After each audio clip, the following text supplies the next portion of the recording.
Hello, everyone. Welcome back to another Byte Marx special episode. And joining me today is a very special guest. Say hello, Sashien. Hello, Session. Yeah, Callum did that one as well. I walk into it every time. So, Oh man, it's been done before. unfortunately, How unfortunately. how cliche. So, Sashien, why don't you introduce yourselves to our lovely guests at home? Hi, yeah.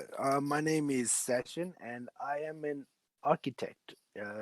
Not really an architect yet in terms of legal qualifications, but I do have my master's in architecture, um, and I'm just working towards writing my certifications and those sort of things. Um, Basically, I've had experience working in inner city Johannesburg as well, and Pretoria. So I have a lot of urban expertise when it Hmm. comes to architecture and a lot of South African based context. And of course, you graduate. You graduated from Tux, so you've been through the Yeah, ringer. so I mean, I've survived, hell and back, and then I went to Joburg after that. So you know, I can survive Yes, anything. it's the real Spartan way. So I've brought Sashin on today to talk about something that I think is quite close to my heart. So that is essentially the relationship between architecture and society. More particularly, today's episode is about something called hostile design or hostile architecture, and I'll just be calling it hostile design. Um, and the term hostile design essentially refers to the use of architectural design decisions to discourage a public space from being used by the public. Um, Sachin, why don't you give us, the viewers at home, sort of a history of like how architecture is thought about the public space? Yeah, I mean that's quite a broad topic, and I mean it's also very contextual. But for the most part, architecture is the public space. Hmm. It's supposed to encompass everything that has to do with public space. And if you go back to prehistory and all of those things, the public space was sort of the gathering space, the space where life happened outside of what would then have been the primitive uh, version of what private property or the house or the home or something like that, where public space was the sort of in indefensible battleground of life, Hmm. whereas you could retreat to your home. And I think public spaces evolved over time, and it's in ancient Rome, in Greece, in India, in uh, even if you look back at ancient Egypt, we've all looked at examples of what I would call public forums and spaces, Hmm. sort of like a plaza or a square or the town square or something like that, where these places were basically the heart of the city. Um, and a lot of the times, cities evolved from around these particular spaces. And this is where markets, um, debates, politics, just you name it, everything that was involved in keeping the city running happened in these towns. Yeah, I was Happened gonna. and Oh, sorry. yeah, I, Karen. I was gonna say that it's kind of an alien concept to many of us nowadays, but uh, in times gone by, something like the street was not a unit of transaction, not a thing to go on to get to a place, but a street was a place that you would go. You would go to a street to talk to the people who were on that street, to engage, with the Exactly. public. It was a destination. Yeah, it was a It destination. was it was a place within the city, Yeah. a place that led to other places, almost like that. Whereas now it's become thoroughfare. Its main purpose is Transactional. Yeah. utilitarian. Yeah, it's transactional. You need to get onto the street and then move. You can't linger. stay. Yeah, you can't linger. You can't be on the street doing the opposite of what the street is used for, because that disrupts the modern idea of the Hmm. street. Historically, right? So hostile design is a fairly new idea, I think, in terms of architectural spaces. But historically, you can always find examples of, just like how, for example, architecture has kind of been a thing of human civilization. Ever since the first huts were basically assembled to, the Yeah, world's massive skyscrapers today, people have always thought about how to build things. Well, one example that I find particularly useful is in Paris, and after the revolutions of 1848, uh, a guy by the name of Georges Eugene Haussmann, whose name I've probably butchered, but I'm not French. He was brought in to do the remodeling of Paris, and he basically decided to completely remodel the city, at least many of the central areas of it. And what we see of Paris today is not how it used to be, right? Lots of Parisian exactly. streets were very narrow.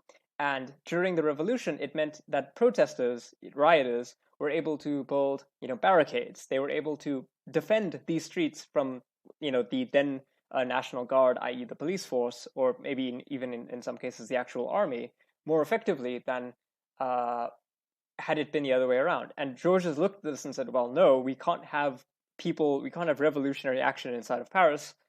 Therefore, Paris is going to have these broad boulevards and avenues that make it really difficult to build a barricade. And also, it's much easier to corral people in a nice big open space. And that is really an Yeah, example of people looking at a problem. And I think this will really be a theme, is they look at a problem, they see angry people. And instead of interrogating why these people are angry, and thinking maybe we can solve the root cause of that, they think, how can we better design the urban space to deal with these people? yeah. It's problem solving, and I mean that's essentially what a lot of architecture boils down to. And I think you think when you're studying architecture and you're a bright-eyed, optimistic, first and second year and third year, you always have these ideas in your head that architecture is not problem solving. It's about creating these beautiful, wonderful spaces and those sort of things. And then you come out of it, and the real world just gets a lot more dark, and you're left with these decisions that are more often than not to the detriment of the people that live in these spaces. Hmm. Because you have to look at ideas that if you just go and you open up something very public and very open and very inviting, that there's the chance that you invite the wrong sort of people, Hmm. people who would look to vandalize or commit crimes or something like that. And at the root of it is, it's usually government or developers or something who, instead of saying, okay, how do we combat that holistically, they say, well, we'd rather not have criminals or vandals or any of the sort that they deem as The negative. undesirables, yeah. Exactly, these undesirables. They don't want them in these spaces, and then they go the hard route. They go the very how would I say? It's a defensive route, and the problem is you're on the defensive before the place is even built. Hmm. So I have yeah, a oh sorry. I have a quote here from a sociologist, Robert Park, and I'll just read it verbatim, and you can tell me what you think. He yeah, says, "In making the city, we make ourselves. One might wonder what collective self-conception has produced a city covered in metal spikes, illuminated by blue lights, buzzing with high frequencies, paranoid, anxious, and hostile, by design." Um, there was an architect, a French one, Claude Nicolas Ledoux, and he came up with this idea of architecture parlant, which is architecture speaks, and yes, he would make buildings. He would like make a cooper, a guy who makes barrels, and the building for the making the barrels would look like a barrel, right? And I have to wonder, yeah, like, What exactly what does our architecture speak if we basically seem to be designing prisons inside of our cities? Um, Well, it's so funny you mentioned that because I think something that there somewhere I think it happened in about the 70s, and it's pervaded all the way through to now, is this idea of like facadism. It makes these buildings that you see in Santon and Joburg and even across the pond in New York and London and Paris and all of these things. Most of the contemporary examples of architecture are really terrible spaces inside, but they're incredibly beautiful on the outside. And I know, if you look at examples of people who are like really modern, say Zaha Hadid, hmm. her buildings are award-winning buildings for their looks and their breaking ground and just breaking barriers for what's possible within architecture. And it's aesthetically pleasing when you look at the stuff. She really did take um, buildings to the next level. But every one of her buildings has been reported to be horrible inside for the people working there. And the thing is, it's that thing of when you start focusing on just the looks or just the one aspect of it, the others all fall by the wayside. And in creating these magnificently beautiful, complex geometric buildings, she's kind of forgotten that people have to occupy them and created these just almost inhospitable places where people have even reported being, their depressions, their levels of depression have just gone up because it's such a horrible place to be. Yeah, you And I know, think that's something similar, that happens within our cities. It's where we're designing against problems so much that we're causing more problems with the people who live there. there's you've reminded me of a quote. So, Byte Marx is a channel dedicated to video games, and usually almost every episode that we do is in some way related to a video game. And in doing some of the research for this episode, I was looking into the game Anno 1800, which I'm sure I've talked about on the channel before. And Anno 1800 is a city builder in a really material sense, right? It gives you the ability to build a city in a lot of ways. Like you build, streets and avenues and parks and all that stuff. And one of the Yeah. characters in it is meant to represent kind of an architect, right? He is a guy by the name of Artur Gasparov, right? And he has a quote Okay. that says his quote is very simple: "Great cities are ruined by people." And when you talk to Gasparov, you get the sense that he has this amazing design for various kinds of cities, right? But he doesn't want people to live in them. He doesn't want people to occupy the space and to quote unquote pollute it, to pervert it. And I think that that's number one. I think a lot of architects kind of have that vision. They're not building a space for people. They are building an edifice. They are building an object. Something that is meant to evoke a symbol or a feeling. Almost in a way like an artist Yeah. does. Yeah, and I actually feel what he's saying. I actually, I understand the sentiment behind it because, in truth, a lot of architects do go for the whole utopian vibe. They have this idea in their head of what the perfect city is going to be like, and even if it's just a building, um, a lot of them try to encompass as much of that into it as possible. But then the problem is when people use your building, 9 times out of 10 they don't use it um, in the same way that you, the architect, envisioned in your grand master plan. And actually, that actually comes down to, it was one of the experiments I actually did in, I think it was my first year of masters, Hmm.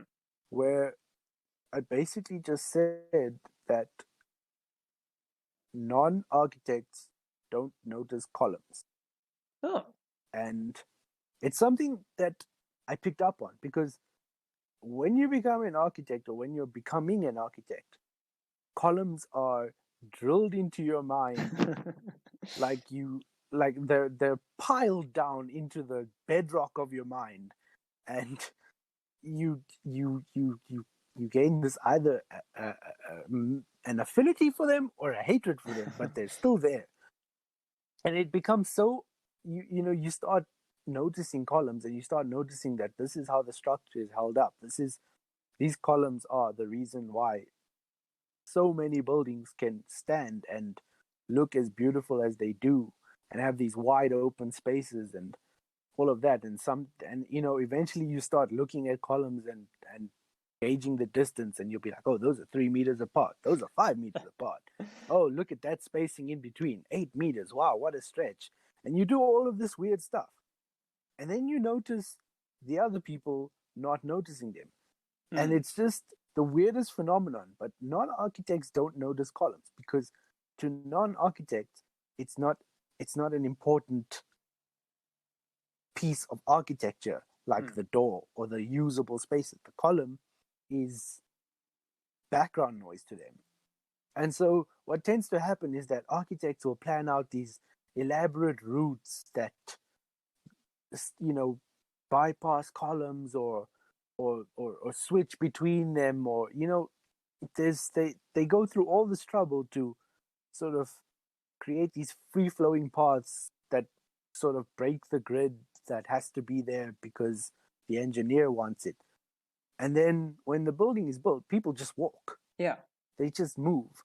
They walk straight at a column and then take one small sidestep, and then they carry on about their way. And it's something I really urge you to go and have a look at the way that people use public spaces where there are columns and those sort of things, where these invisible pieces of architecture that sort of, they're just structural. They're not supposed to influence the way you use this building, and I think they don't, to a lot of people. Whereas you've got this idea and you spend so much time on it as an architect that there's this disconnect, basically. I think that's what it comes down to. There's such a disconnect between the actual designers and the users of these spaces. And I think the column example just kind of highlights that, where these designers have such elaborate and grand and strange and weird and wonderful ideas, but the general public don't use space in that way. They use space in the most efficient way possible. I totally agree, and I think that's actually a very good segue into the broader topic at hand, and that is, there is a disconnection between the people who design our public spaces, the people who come up with street layouts, who decide how buildings look, and so on and so forth, and the people who actually use those spaces. And in particular, I've noticed you can see it everywhere, basically. It doesn't matter what city you're in. You just look around and you'll notice like little things. Like, for example, you might look at a bench and see that the bench has armrests built into it that are kind of weird looking. Or maybe you'll look at a bench and you go, is this modern art, or is this actually meant for sitting on, because it's made with weird angles? And what has happened, I didn't think of these things as being very significant, but once I started doing some research for this topic, then it all suddenly clicked. Oh, these are meant to keep homeless people away. And this is essentially one of the most, I think maybe it would be good to get your thoughts on this, but basically one of the most visible signs that design of architecture is becoming hostile is that it's being designed to exclude people. Would you say that's accurate? Yeah, I mean, fully. I that is more or less the direction that architecture has headed in the past 100 years or so. Maybe even more. But yeah, I mean, the idea behind hostile architecture, which is the actual term for what you're describing, that phenomena, is the idea that you're you've identified these undesirables, and you're doing everything in your power to keep them from using public space. You know, I don't think a lot of people know, but the sidewalk outside your house does not belong to you. It's actually government property. Belongs to And the municipality. yeah, it belongs to the municipality. And actually, your driveway is almost like a rental agreement. Don't let libertarians find that built out. in. Well, I mean, it is. It's sort of built into the rates and the taxes, and that you're given a portion of the sidewalk to use as entrance to your own private property. But it's not illegal to go and stand out in front of someone's house. It's weird. It's a bit creepy, but it's not illegal. You can actually go right now across the road and just stand in front of your neighbor's house. But then that's where these additional laws of loitering and being suspicious in these areas, and then that's probable cause and all of those things where they can then apprehend you and tell you to move and accost you and all of that nonsense.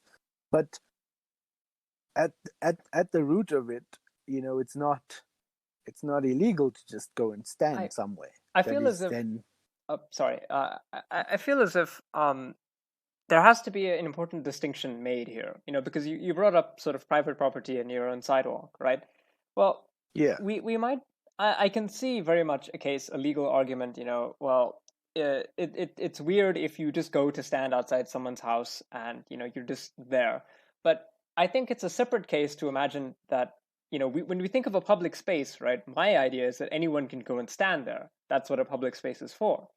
But if we take to see, for example, things like in South Africa, especially the rise of the gated community. What is a gated community but a cordoning off of public space, right? You mentioned we don't own the roads, we don't own our sidewalk, it belongs to the government, but they own it on our sort of collective behalf. Sure, I don't own the sidewalk, but neither does anyone else. The amorphous government owns it, and therefore all of us are allowed to use it. But in a gated community, which is, of course, I've made arguments, before that I kind of don't really like the way that gated communities tend to look. From an architectural perspective, I think they all look very bland.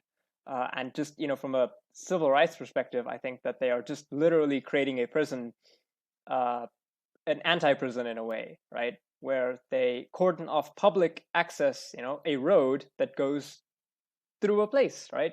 And they're like, well, you have to have a reason for going through here. You have to have a quote unquote a good reason. And a lot of the rationale, arguably the rationale that underlines a lot of hostile design is, oh, we're just doing this to protect people. We're just doing this to keep down crime. How of course. Does that how do you feel about that? Well, I mean, let's address your points, systematically as we go. But let's start with gated communities. I think you have to make the distinction between what is a complex or an estate or those sort of things, and then something like a neighborhood that has then put up a fence around it and then has access gates. Because in the latter case, they actually can't deny you access. Oh, they're not fully allowed to deny you access for just any reason. They can't just deny you access. They have to have a very valid reason. But for the most part, it still is that thing of it's government property. You are actually allowed to use the road through a gated community. If it's a shortcut on your way to somewhere, you're allowed to use it. Yeah, I mean, they don't say it's illegal, but they disincentivize you from, going up to the gate. Oh, of course. And I mean, that's actually something that word in particular is actually it. It's disincentivizing. And I think that's where the sort of distinction lies. Whereas in an estate, you can't just enter an estate, because actually that entire piece of land, sidewalks and all, is privately owned. And what they've done is they've bought the land and then they've developed it instead of developing the land and then deciding to enclose it off. And in that case, yeah, you can't just cut through a golf estate or a complex or something like that. We can talk about golf estates later, because you and Oh I no, have. bring me that for that one. I'm ready to fight about golf. And yeah, I think then, yeah, coming back to the idea of, trying to protect public property and a private property, I mean, and trying to protect, this idea of mine and my space and my those. That's sort of where the idea of hostile architecture came from. If you look, we have examples as far back as prehistory, and it comes down in the forms of fences, doors, the basics of architecture. But then, fast forward a couple of years and you have things like I think it was Georgian architecture, which started putting spikes on the fences of walls, and those, and they were made to look beautiful. The cast iron coming out of England at the time, and the ironwork and all of those things they really are pieces of art, but at the same time they're still lethal weapons attached to your fence to stop someone climbing over your fence and getting into your house or your estate or your whatever level of private property you own. But the idea is to prevent access, albeit from an illegal perspective, but it's still, jumping a fence is still access. And eventually, yeah, that stuff has started evolving into what is then known as public space. The idea of having spikes to stop homeless people from sleeping next to buildings, and then when there's outcry about it, you say, "Oh, but it's to stop birds from sitting here." I mean, it's a weak excuse. It really is. But at the same time, they're pretty much deflecting from I you know I think that ever since Ronald Reagan, the arch conservative, ever the since devil, you mean? neoliberalism has become basically the dominant ideology, I think there is a tendency, and you can disagree or agree with this, but I think there are two tendencies that have become really prevalent in sort of public spaces. The first one is that you have to justify your existence, right? You can't Oh, of just course. walk down a street. You need a reason for just walking down that street. You need a reason to Exactly. go into that particular store, and if you don't have a reason, i.e., if you don't have the money, then you shouldn't be here, right?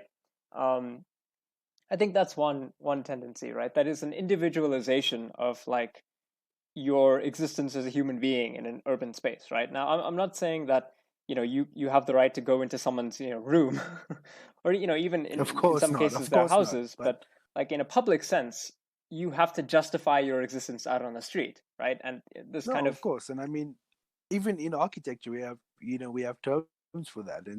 It's stuff about purchasing your validation and those man, sort of that's things, like dystopic. buying into the space. Well, that's what it is. That's these terms all come from that, because essentially with public space, you buy your way in Hmm. to use a space. More often than not, you have to purchase something. You have to validate your reason for being there. And a lot of the time, it just happens to, like, I mean, you go somewhere and you have to buy like a water or something Yeah, so that you don't seem out of place. And that's the way, like you said, the neoliberalism has sent us in that direction, to the point where if you don't buy the water, you're the odd one out for going to the park or yeah. something It's like it's that. it's you got to go there, and in the most crass sense, you've got to consume something to blend in.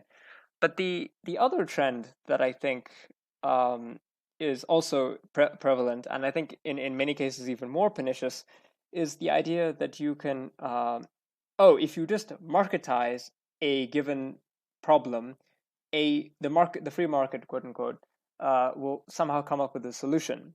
And the best example for that is, and why it's complete rubbish, is the homelessness crisis that is gripping, not only South Africa but basically the world. If you're living in a city, there's a high likelihood that your city has a problem with homelessness, right, and homeless people.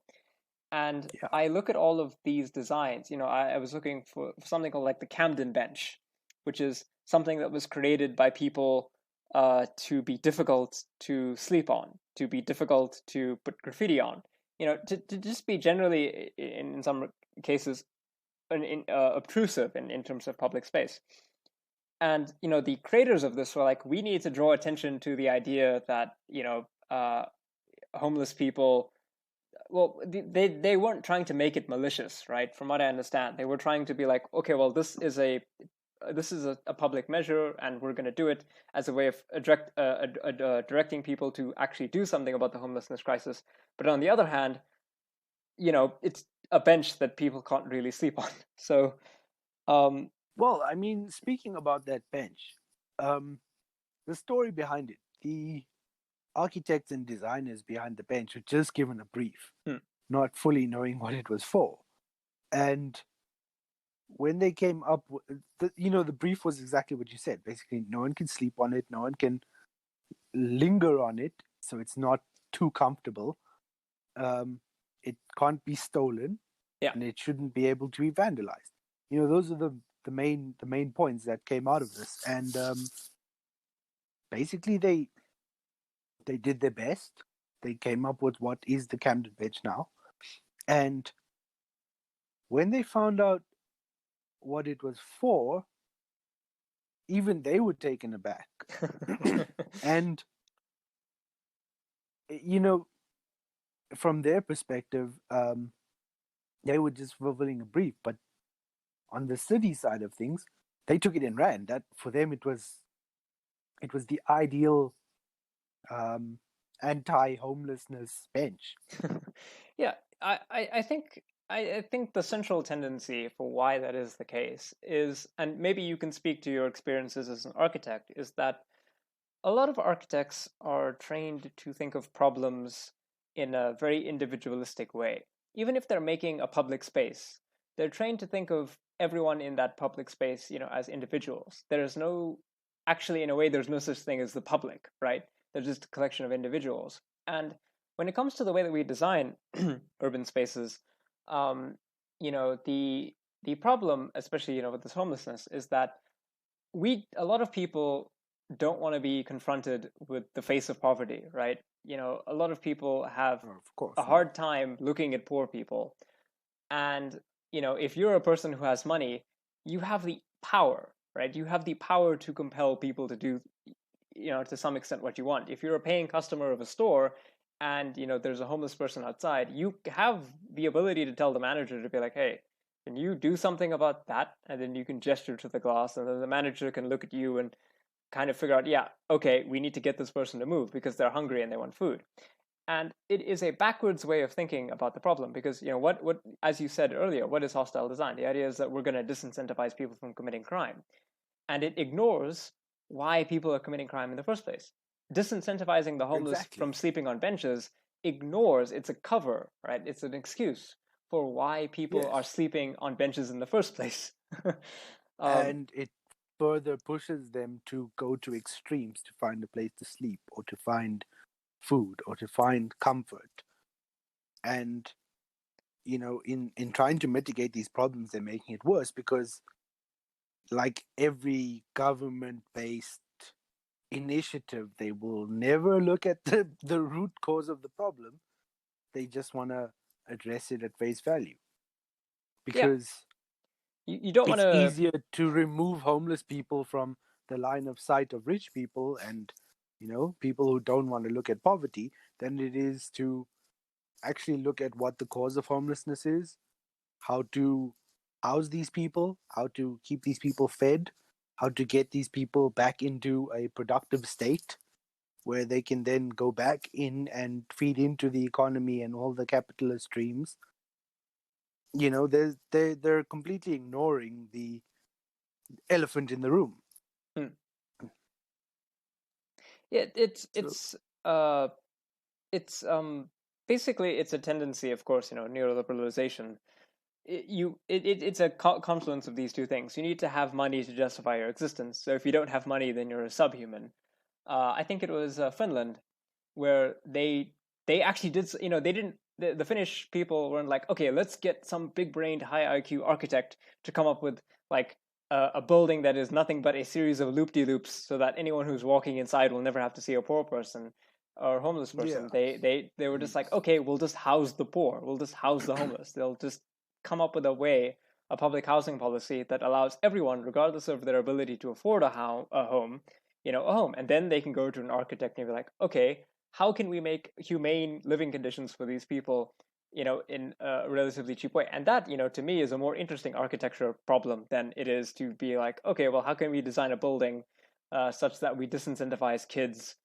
I've read some extreme cases where it's like they'll have buildings with these speakers that will emit like a high frequency, and that is designed to deter teenagers from and like from skateboarding. It's the wildest nonsense, Well, I mean, that's those are the lengths that they go to sort of keep these so-called undesirables out.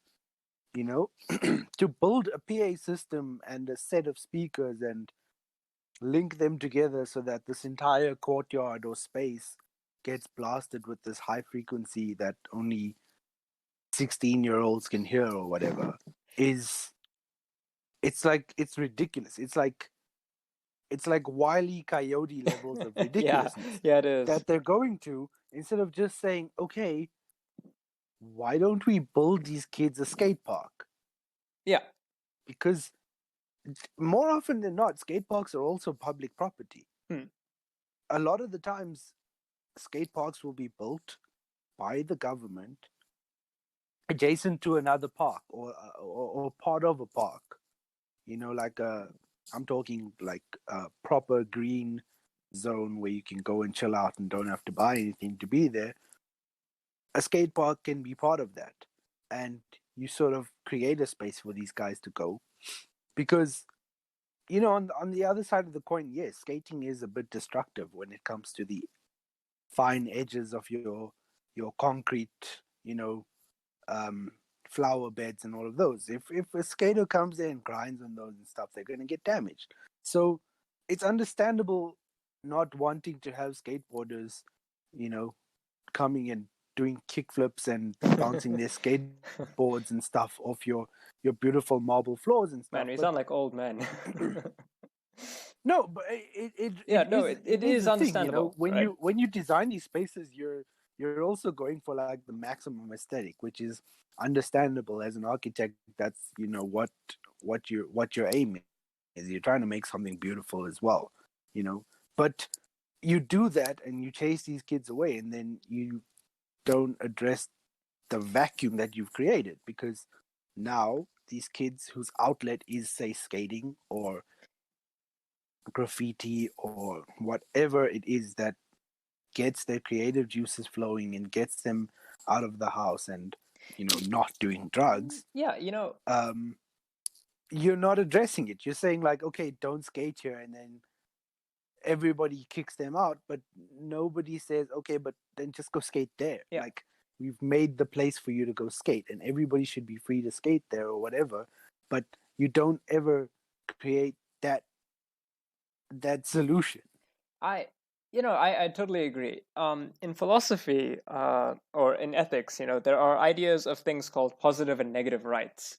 And I sometimes get them confused because I think they don't have the best names. But I think if I recall correctly, a positive right is your right, to do something. And a negative right is your right to not have something done to you. Like, for example, you have a positive right to go live in the woods, right? To just go retreat into the wilderness and basically die. No one is really going to stop you from Yeah. doing that. But in terms of the way society is constructed, we don't really have, we don't have the freedom from starvation, right? We don't really have, South Africa's constitution is one of the most progressive in the world, but the material reality is that we don't have a system in place where really there is an actual comprehensive housing program. RDP houses are not that. We don't have a Well, of comprehensive course feeding not. program. We don't have a comprehensive job program either. So in many ways, even though we are free to do many different things, we are not protected from the consequences of, in a way, having having our freedoms. We are not protected in the sense of having the ability to not starve. And with the skateboarding example, kids want to do things. Kids have energy. Kids want to, and the healthiest thing for them, the thing that has been kind of reified in studies and whatnot, is to give kids an outlet for their self-expression. If that's graffiti, if that's Of course, skateboarding, if it's just running it's the around. simplest. It's the simplest method. It's often, in some cases, I think it's more cost effective to just like, well, yeah, let's just build these kids a skate park, as opposed to having to build this like complicated PA system into our building to do. Well, It's backwards that's thinking. exactly it. And at the end of the day, the PA system is going to last all of maybe 5 years and then have problems, maybe even 2 years. And then you're going to have to bring someone in to do maintenance. And then someone's going to have to replace that speaker. And this one's going to blow. And this one's going to short. Yeah, A and skate park is concrete. yeah. Concrete is designed to last a minimum of 50 years. I mean, imagine you could solve a problem and then tell your youngest child, when I'm dead and gone, you should look at the skate park and just make sure that it's like doing okay. Otherwise, go touch it up. Yeah, Because like that's all it requires. It's this hostile design, hostile architecture. It's this hostility to, in a way, I think it's a hostility to the idea of a public space in general, right? I would argue that neoliberalism has kind of resulted in this idea that there are no real public spaces anymore. Margaret Thatcher. It's Uh, beyond that though. I mean, it's almost the idea that they're against leisure. They're against the idea of you being able to not be productive. Well, they're In not some against sort leisure of for way. themselves. Oh Golf no, of courses. course not. But golf courses are the ultimate leisure tool. But then when they see you sitting on a park bench, they hate it. Yeah. And that's the biggest problem, and that's where it comes from. And the idea that children are skateboarding instead of like drilling into themselves that they have to be hardworking They're little not. honeybees and the economy and whatever. Yeah, That's it's that's the really idea that they're so against. it's really funny to me because Margaret Thatcher, she famously said that there is no society, right? Well, I think a lot of these people, they don't believe in the The public Joker space. would disagree. Gamers rise up. But I had to. But I forgive you. I feel like people who think like this, they don't think that there is a public space except for the public space that, quote unquote, you have to pay for, right? A lot of these people who are against, public spaces for recreation, for leisure, right? They are some of the laziest people. I would argue that a CEO who makes a case that, kids don't need skate parks, they need to spend more time studying, that guy's not working. That guy's not working as hard as any kid who lives in like, a poor neighborhood is working, just to make it through the day. He has no Exactly. idea what it's like to live in that kind of environment. He has he lives in a world where architecture conforms to him. He doesn't live in a world where architecture is hostile to him, right? So he doesn't know what it's Well, like. that's exactly it. It there's so many problems that just kind of spin off from this exact thing. It's like the idea that poor people do nothing because they when they're enjoying leisure time, they should be doing something to better their situation. That's the idea that these rich people have in their heads. The same way when poor people buy something for themselves, oh, why didn't they save that money? They should have put it in a bank, or they should have put it in this and invested in whatever. But the thing is, if I had to give you $200 extra, that's like, obligation free. It's not required for your survival. And that's the only $200 you have over and above that survival limit. What are you going to invest in? Hmm. What are you going to invest in? Are you going to buy like 100,000th of a Bitcoin and then Yeah. wait for some miracle to happen that maybe in 3 months' time the internet money is going to tell you that you have like 250 rand or something Yeah. after all these fluctuations. We're Or are seeing a you going lot to of go put it in yeah. a bank account?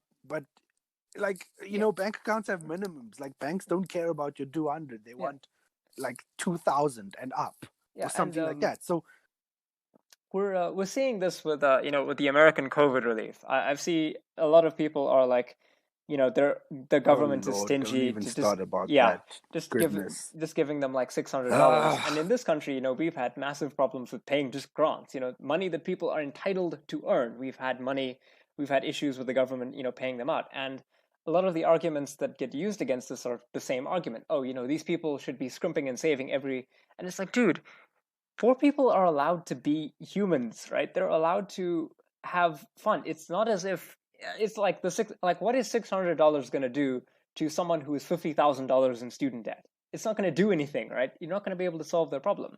And exactly. You're not even going to put a dent in any of that. So, like, why would you pay off student loans when you're in the middle of a pandemic and you literally haven't had an income for 6 months? yeah, Like, exactly.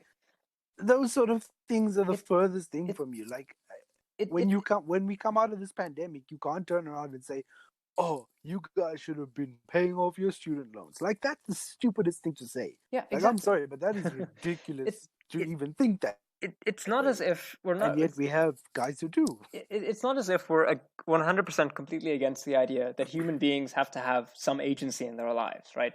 I don't, you and I, we don't believe that people are like Oh, jellyfish. I mean, dude, there are people out there who are against that completely. Like, the moment you're poor, like, you're not human to Yeah, them. it's it's And it's that's the problem. it's so disgusting because you and I, arguably we probably believe in a lot of that you could do things. I have a lot to say about people who and we know people like this who think that they can know better than poor people. But the thing is, if you're going to address people's problems, right, then you actually have to address their problems. Giving them Of giving them course. no meaningful way out, giving them no actual hand up, like, because I believe my personal opinion is that if you give people a meaningful ability to improve their lives, they will take that hand and they will actually make those choices, right? But something like a minuscule amount of COVID relief is not going to be able to do that. Social No, not in the Security, I mean, slightest. it's not going to be able to Not do in the that. Minimum slightest. minimum wage, it's not going to be able to do that, right? Unless you actually give people a reason to care about their lives, to care about making their futures better, like give them a reason to have hope, right? Treat them like human beings, then they don't do that. And it's not their fault, it's your fault because you have the power in society and you're choosing not to help these people. And, architecture is, I know a lot of people who have a very negative perspective about architecture because a lot of the time their experience Well, with you it know me, so that's one of them. and you're an architect and Exactly. So, a lot of the time straight it's from the horse's mouth. yeah their experience with architecture is that it's this thing that rich people do to edify themselves, um, it's not Which a a, lot of the time it is. yeah, a lot of the time it is because, well, for starters, many of the architects, if they want a job in architecture, that's what they need to do. They need to go work for a firm.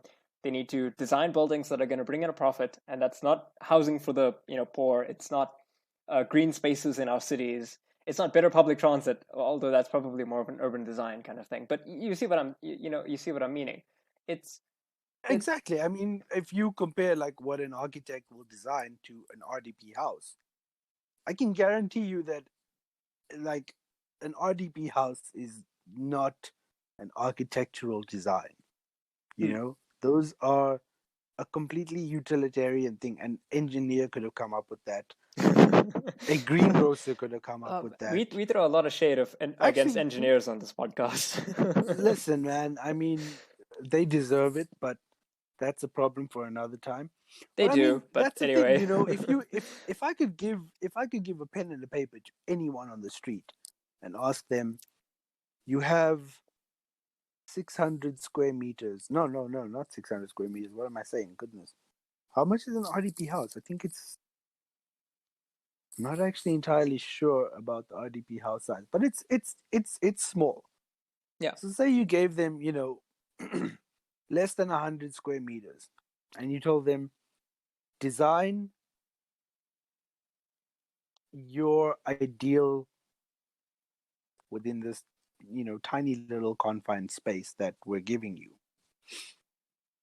And anyone on the street would come up with something very similar to what an RDP house is, because it's just kind of like a maximized little space that gives you the bare necessities, Mm. and that's it. But if you look at what people do once they receive their RDP house, the few of them that do, Yeah, we is can that talk they about the expand failures upon of it. that program. Well, yeah, no, that is a failure. And if you compare it to the stuff that they were doing in like Chile and those areas, where they did a very similar thing, they gave people a small house and a parcel of land, and they told them, do with this what you must. Some people chose to live in it. Some people chose to sell it. Some people chose to renovate it and rent it out and all of those things. Look, if you become a landlord out of that, like, I can't really fault you, but at the same time, you are kind of exploiting people who didn't get the same thing as you. Hmm. Whatever, but you're still trying to make the best out of the situation that you've been given. And that's what a lot of people do with these RDP houses here, except in this case, they're given so much less to work with. Yeah. And they're not allowed to sell them. And they're not allowed to do a lot of things that they end up doing. So it's actually illegal. And that just puts them in more of a predicament. Whereas if you gave them the freedom and you gave them the financial literacy along with it to say, these are the things you can do as a property owner now. These are your options, and this is where you go from here. But after you have been given this, this is it. Like, it's almost like a handout of a couple 100,000 rand or something, and then you choose how to invest it. Yeah, And that's where we fell short, because we didn't give them that. We gave them a place to stay, and then, you know, didn't give them a way out of any of their financial obligations and burdens that they're stuck in.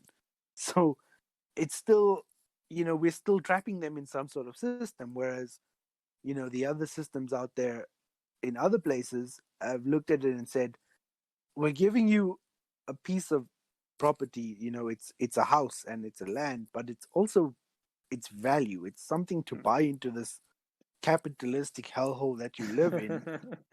You can use this. It's a token. It's literally just a leg up in some way, whichever way you choose to use it, but it's yours. Yeah.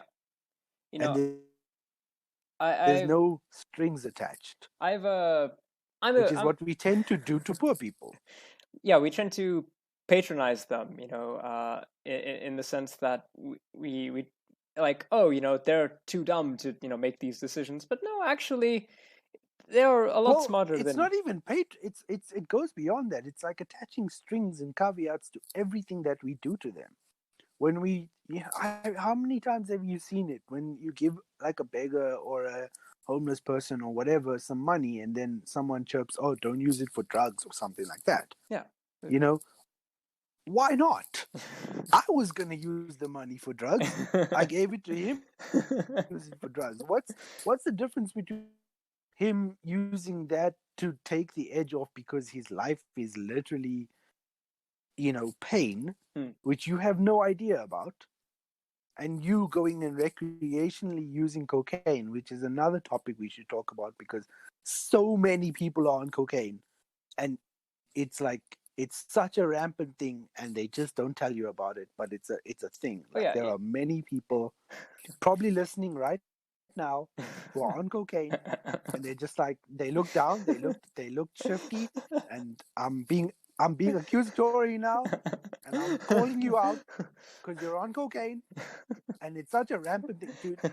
It's Yeah. it's so rampant. But the thing is, it's rampant in upper class, Yeah, it's a upper it's a middle classless class and drug. upper, and it's a classes drug, and then you're snorting cocaine in the bathroom, or you're carrying around a little baggie with you that looks like you're smuggling baby powder everywhere you go. But all of a sudden, the homeless guy can't do something, go and huff glue or whatever else he can get access to, because you're both trying to do the same thing. You're both depressed and you hate life and you're trying to take the edge off, but somehow because he's poor, it's you'll tell him the same thing. Don't do drugs, don't do this, don't do that, because somehow with being rich there's a morality that comes with that. I'm not sure where it comes from, but some people seem to have it. Yeah, there has been an attempt to kind of there's been an attempt to basically stratify drug use. High class drugs, like back in the day, the drug war, in the U.S. especially, despite the fact that different people, poor people and rich people, were consuming, and of course, it is racialized to an extent, white and black people, Of but course. rich people were consuming cocaine in rates that were, far in excess to, in some cases, the consumption of like crack. But because powdered cocaine, is an expensive drug versus crack cocaine, which is a cheap drug, the effects of the policing fell more on the poor people than it did, the rich people. And when does it not? yeah, when does it not? But just in case for the NSA, FBI agent who's listening to this, the Byte podcast does not condone doing anything illegal. Everything you've heard here is a work of fiction. In Minecraft, of course. Exactly. And speaking of Minecraft, I do want to swing it back a little bit more to architecture, because we did go on a tangent there, and we are almost out of time for this episode. Course, but I think, generally speaking, the takeaway that you should have from this, you, the listener, and of course I will give you the final word, is just that you should be very critical of the idea that people, that a very small group of people, the owners, basically, capitalists and so on and so forth, know better than you do about your own public spaces. You should always be critical of the idea that public spaces are, that measures to quote unquote make you safer are actually not just measures to segregate you further from other people in the same space. And you should always, always, always look for wider solutions than just building different buildings. And Sashien, you can have the final word. Oh, I think you hit the nail on the head there, and I think that's something that people should start being a lot more critical of. It's just that when you enter into public space now, I hope you can go in and look and see if there's a price to pay to be there. Yeah, and that price is not always obvious. Exactly. Start noticing the trends and the things that are saying, am I allowed in this space? And if I'm allowed, are people who are less financially secure than me allowed? Are people who are more financially, well, most of the time people who are more financially secure than you are allowed, but there are rare instances where it changes. But those are things that you look at, and then you have to ask the question, why can't a homeless person say, come and sleep on this park bench, because and if why it keeps are there them homeless off the people? street and this and that, there's a lot of things. Well, yeah, I mean, we're working baby steps here. Yeah. But okay, no, fair enough. We'll save that one for later. It's just about it's just about being critical now of every space you enter into, and say, especially public space, especially spaces where constitutionally you as a citizen of whichever country you're from should be allowed to have access to without a price. And that includes things like police stations, courthouses, hospitals, open skate public parks. spaces, skate parks, and because these public spaces are or were designed for you. Yeah, they were designed at when they put pen to paper, these places were designed to be used by the public, by people. And as time has gone by, they've become commodified, and in doing so, that's what started to exclude people. And it's 9 times out of 10 it's based on economics, and that other 1 time out of 10 it's just what society has started to deem as undesirable, and that leads into the leisure and the kids having fun and the skateboarders and those sort of things. But yeah, we I would love to have a follow-up conversation. I think it would be a fun series to do an architect reviews Yeah, video of game course. architecture. I would love to talk to you about City 17 from Half-Life. um, but we are running out of time here. Is there anything that you would like to shout out while you're here? Anything, your social media or, a project that you're working on, etc., etc.? The moment I'm not so much on social media, That's a good and choice.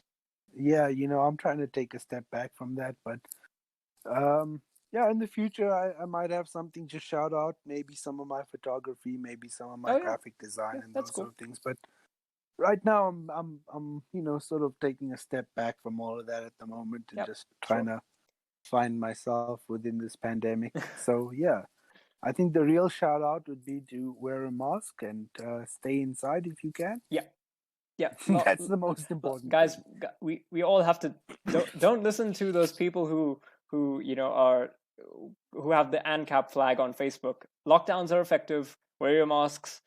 We all have to do our part to get rid of COVID. You're not a sheeple for caring Exactly. about other people. Uh, Exactly.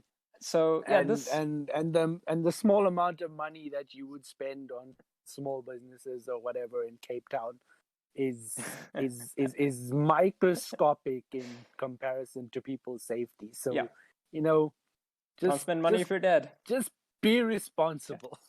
All right. So this has been a Byte Mark special episode. If you're listening to this on YouTube, why don't you, and you're not subscribed, why don't you give us a subscribe? Give this video a like, share it around, maybe comment your favorite building if you've got one. Um, we are on other distribution sites. We're on Spotify, we're on Apple Podcasts. We're probably wherever you listen to your podcasts. We've got a Reddit now, so check that out. Our social media is linked in the description. We have a Patreon. If you were gonna maybe spend some of that money elsewhere, maybe you can give it to us, and those we could, those COVID stimulus checks. yeah, maybe give us $1 of your COVID stimulus check. Um, but yeah, otherwise, everyone stay safe, be well, and yeah, try to keep sane in the pandemic. Bye, everyone. Bye bye.